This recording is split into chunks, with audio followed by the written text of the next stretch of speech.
Hello दोस्तों, कैसे हैं आप लोग। आशा करता हूं कि आप लोग अच्छे होंगे। आइल स्टडी पॉइंट पे आपका स्वागत है। चलिए, तो आज हम लोग पढ़ेंगे महाजनपद काल। महाजनपद काल का जो है समय जो था वह 600 ईसा पूर्व से लेकर के 325 ईसा पूर्व माना जाता है। चलिए, तो शुरू करते हैं हम लोग आज का लेसन। मगध साम्राज्य के उदय का मुख्य कारण जो था वह है लौह तकनीक और महत्वाकांक्षी शासक। लौह तकनीक और महत्वाकांक्षी शासक थे। मगध का सबसे प्राचीन वंश कौन सा था? तब वृद्धरथ था। मगध वंश का सबसे प्राचीन वंश का संस्थापक जो था वह कौन था? विदरथ था। बिंबिसार का संबंध किस वंश से है? तो बिंबिसार का संबंध जो है वह हर्यक वंश से है। हर्यक वंश के अजात शत्रु को क्या कहा जाता था? तो हर्यक वंश के अजात शत्रु को कुनी कहा जाता था। ये बहुत ही महत्वपूर्ण क्वेश्चन है दोस्तों, ये इसको याद रखिएगा। हर्यक वंश के अजात शत्रु को जो है कुनिक कहा जाता था। उदयन ने गंगा व सोन नदियों पर कौन सा नगर बसाया था? तो पाटलिपुत्र नामक एक नगर बसाया था, जिसे आज हम लोग पटना के नाम से जानते हैं। उदयन ने गंगा व सोन नदियों के संगम पे जो है पाटलिपुत्र को बसाया था, जिसे आज हम लोग पटना के नाम से जानते हैं। सिकंदर महान की मृत्यु 323 ईसा पूर्व में हुई थी। कहाँ हुई थी? तो बेबीलोन में हुई थी, जो कि इराक में है। सिकंदर महान की मृत्यु जो है 323 ईसा पूर्व में हुई थी, जो कहाँ है? बेबीलोन में, इराक में हुई है। सिकंदर महान ने भारत पर आक्रमण कब किया था? तो 326 ईसा पूर्व में किया था। इसको भी याद रख लेंगे दोस्तों। सिकंदर महान ने भारत पर आक्रमण जो है 326 ईसा पूर्व में किया था। सिकंदर का मुख्य युद्ध हाइडेस्पिस का युद्ध जो है वो झेलम का युद्ध जिसे कहते हैं, ठीक है। हाइडेस्पिस के युद्ध को झेलम के युद्ध के नाम से भी जाना जाता है।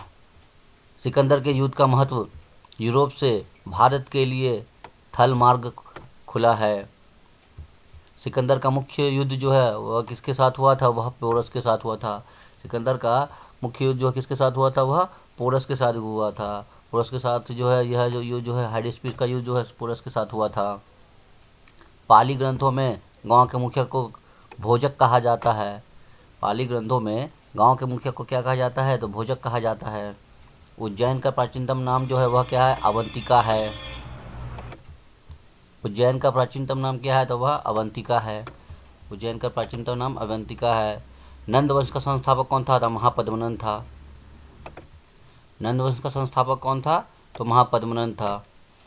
नंद वंश का जो है आखिरी जो शासक था वो कौन था? घनानंद था। पता है, जिसे चंद्रगुप्त मौर्य ने हराकर किस वंश की स्थापना की थी? तो मौर्य वंश की स्थापना की थी।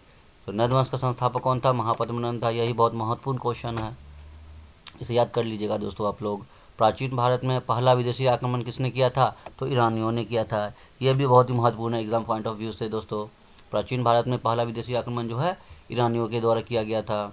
मगध की राजधानी जो क्या कौन थी? तो मगध की राजधानी जो है वह गिरिव्रज, जिसे राजगृह भी कहते हैं। मगध की राजधानी जो थी वह गिरिव्रज थी, जिसे राजगृह भी कहते हैं। उदय ने सर्वप्रथम जो पाटलिपुत्र को अपनी राजधानी बनाया था। उदय ने ही सर्वप्रथम पाटलिपुत्र को अपनी राजधानी बनाया था। 16 महाजनपदों की सूची किसमें है? 16 महाजनपदों की सूची जो है वह अंगुत्तर निकाय में है। ये भी बहुत ही महत्वपूर्ण क्वेश्चन है दोस्तों। 16 महाजनपदों की सूची जो है वह अंगुत्तर निकाय में है। मगध का घनानंद सिकंदर के समकालीन था। ये क्वेश्चन का इसे कभी आ जाता है, बहुत ही महत्वपूर्ण क्वेश्चन है।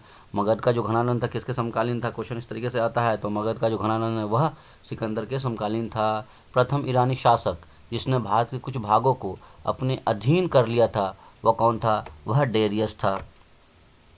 नंद का वंश का अंतिम सम्राट कौन था? घनानंद था। दोस्तों, मैंने अभी आपको ये पढ़ाया था, नंद वंश का संस्थापक महापद्मनंद था। तो वैसे वैसे ही है, नंद वंश का अंतिम शासक कौन था? तो घनानंद था। घनानंद को किसने हराया था? तो चंद्रगुप्त मौर्य ने हराकर किस वंश की स्थापना की थी? मौर्य वंश की स्थापना की थी।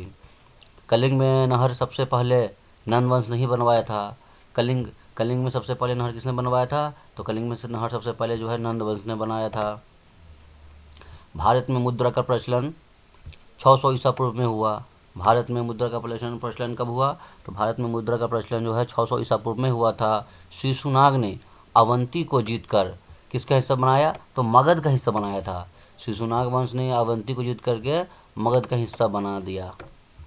6ठी सदी में भारत का सबसे शक्तिशाली राज्य कौन था? तो मगध था। यही बहुत ही महत्वपूर्ण क्वेश्चन है। 6ठी सदी में भारत का सबसे शक्तिशाली राज्य जो था वह मगध था। बिंबिसार को सेनिया के का अर्थ क्या होता है?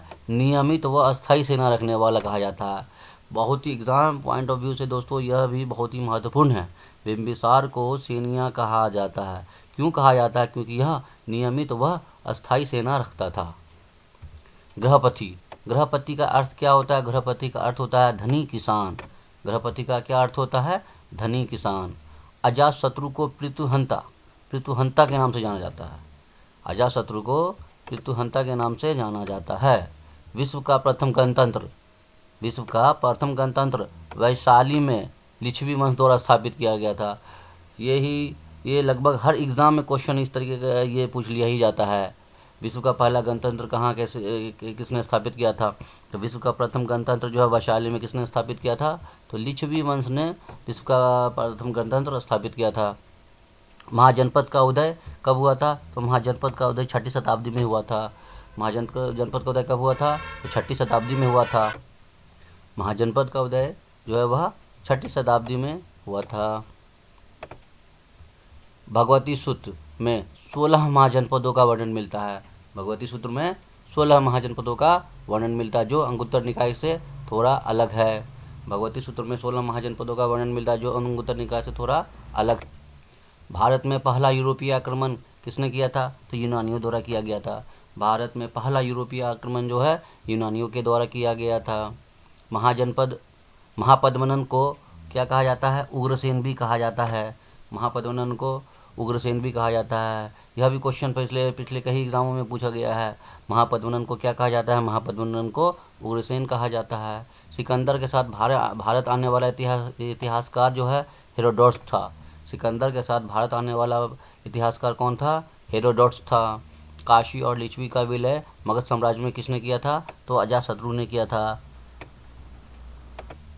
काशी और लिच्छवी का विलय मगध साम्राज्य में अजातशत्रु ने किया था। यह भी क्वेश्चन बहुत ही महत्वपूर्ण है, इसे भी आप याद कर लेंगे। दोस्तों मैंने जितने भी वन लाइनर लाया हूँ वो बहुत ही महत्वपूर्ण क्वेश्चन है, इसके लिए आप इन सभी को याद कर लीजिएगा। अजातशत्रु का उपनाम क्या है? तो अजातशत्रु का उपनाम जो वह कुनिक है। अजातशत्रु का उपनाम क्या है? कुनिक है। अजातशत्रु बौद्ध धर्म का अनुयायी था।